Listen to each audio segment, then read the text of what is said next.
Hi everyone, welcome to this week's CTO Thoughts, and hello Stephan to you too. Today we're going to talk about hiring a CTO, because Stephan, obviously you are a CTO, but part of your job is to also hire CTOs for our portfolio companies. And I was wondering if there is any rule of thumb, if there's a general guideline you can give to what you're looking for in a CTO, or is it something that you really have to take on a case-by-case basis? Mm-hmm. Yeah, I think I don't have a clear answer here because it highly depends. Highly depends on the stage of the company, because for like a very early stage startup, you obviously need, let's say, completely different kind of CTO than compared to one that is already having like 500 employees and then working in hope of them, all of them work in a high pace. But they have like a completely different tech organization. I think for me, I would always look on the one hand that person, again, like depending on the stage, has necessary technical skill set. So seeing like a very early stage, the CTO will probably develop him or herself doing coding in a maybe daily basis still, because the team is relatively small. So I would probably look more for somebody who is ideally like a full stack experience. So knowing the whole stack from front end really to back end to infrastructure, being able to contribute to all of these stacks. So not like the strategic one flying super high. And especially for a person who's also able to build a team, because that's normally what happens, and build let's say the right team and find the right talents here. This is more for the startup or really early stage startup like. And if you look for more major companies or companies that are at a specific stage, then you would probably look more for somebody who's also able to drive more like the strategic part, become like a counterpart, maybe also for the board, so really participate in board meetings, and can shape the whole tech and engineering organization more by setting maybe goals. Still have a strong tech understanding that's definitely helpful to be able to discuss on like eye level with developers and managers.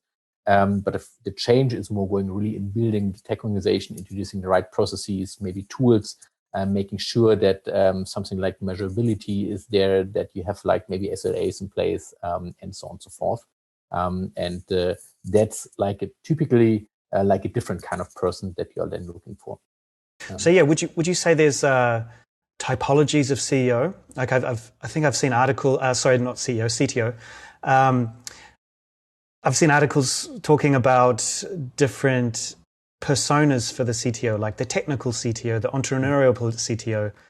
Is there like a standard set of personas or profiles that you have in mind when looking for a CTO? Yeah, I would say there is not. I mean, there are these personas, and I think they're helpful for giving you like an idea if you would like to put people into some kind of buckets. So it gives you some kind of indication. I think it again like highly depends on the company and also on the role of the CTO. So what is actually expected, and I would more try to make clear what kind of expectations the CTO need to fulfill for that current stage of the company, and more checkmark that and say, okay, yes, that's a strange. Here's maybe some kind of weakness compared to putting somebody into like one of these personas. Because I think maybe also speaking about what kind of business is a company doing. So if you speak about like an heavy AI or research development driven company, then you will probably have like a highly technical CTO who's driving the topic by him or herself, but by the person. If you see you're more, let's say, running something like a software as a service business or a platform business that is more like commodity approach like, and the CTO here would probably not be like the researcher investing his or her time into AI and really doing research, but more bring the team on a fast speed, on a fast pace, build the thing right. And I think we see all of the different types of these CTOs also in our portfolio. And the more really technical one, more in research, then often have somebody like a VP position or some kind of tech lead that then is taking over the part of really building the organization, establishing the processes and stuff like that. And what about the cases where we have sort of private equity investment? Mm-hmm. So these are more traditional businesses that have digitalized. Again, would you say that these businesses need another different type of CEO altogether? Yeah, CTO? yeah, sure. That's sure. I think what we see, at least in our portfolio, is often that companies do not really have a CTO. So if I think back of our portfolio, then I just have two companies in mind who, from the start or since we invested in, had a CTO on board. The rest was mainly running without, and having more like somebody being responsible for tech overall, whatever that means in that specific context, but not somebody who is responsible for technology on a C-level. And I think that's a bit of the mindset, because these private equity companies often come from a direction where IT technology is more seen as something that is, let's say, enabling the business, but it's not necessarily driving it forward by improving stuff. So it's more like a helper functionality. And so there is no need for having somebody from a tech perspective on a C-level. This typically changes over time, as nowadays I would say more or less every company is seeing IT and tech like really as a functionality and also product, of course, really that drives the business forward and enables some kind of more or different business models, open opportunities. And so the importance of that C-level role is increasing quite a lot also in the private equity context. And yes, there you definitely need some kind of different person, because that person must definitely be able to also fight through some kind of maybe more corporate structures, depending on the size, must feel comfortable really dealing with the board, which is normally like a different board since compared to a VC board, because you normally have more bigger funds in which are maybe not that tech-affine. Yeah, and so you need a different kind of skill set here as well. Okay. And when you are looking for a CTO, do you start straight away looking on the outside, or is there also the case where there's someone within the company already that you can promote to CTO? Yeah, I mean, typically when somebody from inside the company is going to be promoted, that is nothing, at least where I'm involved in.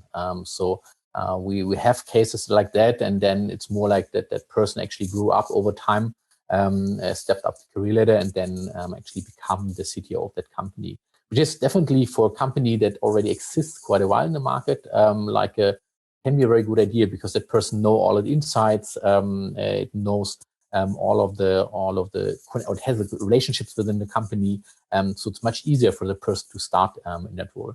And it's normally also already seen as some kind of natural leader, which then actually gets the title. If you look outside, then I would say you typically look for a CTO more at like if you're in a stage where you just either start, or whether your stage of the company changes, and then can be helpful to bring somebody in from the outside world, who also brings on one like a fresh mindset, but also experience. The question is always, would you prefer somebody from internal over external? And again, the answer is unfortunately it depends. So both cases are definitely doable, and we see that happening in both directions, at least in our portfolio, and also from other companies that we speak to. Okay, and that leads to my last question, perhaps. How did you become CTO? That's a very good question. So when I look back in my career, I actually started as a developer. I have been a team lead. I grew up to head of IT, and then at one point I was actually looking for a new job, also talking to recruiters, and got actually like offers for a CTO position. And actually I applied for them. But what happened then, and I'm not sure whether it was related to me or whether it's like a general thing. I was not the only candidate, but I was a candidate who never has been a CTO before. And so for me, and then so there was always a candidate in the game as well who actually has held that role already. And that was then the preferred person, because they said, okay, look, that person did it already. So they felt much more comfortable of taking that person. And for me, actually, Project A, at this time, there was a CTO training program that we did in the past when we did more incubations, having the idea of we are baking our CTOs ourselves. So doing like half a year project or like incubation, and then the person is actually going over into the company. That was a plan for me as well. I did my project or my incubation. Everything was already like in not yet signed, but close before. And then Project A came around and said, "Hey, Stephan, really like what you're doing here at Project A. Would you like to stay?" And then for me, it was a easy decision at that point in time to say, "Look, sure." Now I'm here, being since 5 years at Project A, and still super happy and excited with it all. So for me, it was definitely the right decision. Great, thank you. Very welcome. I like that idea of a CTO incubation program. Yeah, it really was a great idea this time. We're not doing that many incubations at the moment, so there is not that need, let's say, but maybe that chance at one time definitely will open up something like that again. Great. Well, as always, thank you very much for your thoughts. Welcome. And we'll see you next week for more knowledge. Thanks a lot. Looking forward to. See you. Cheers. Bye.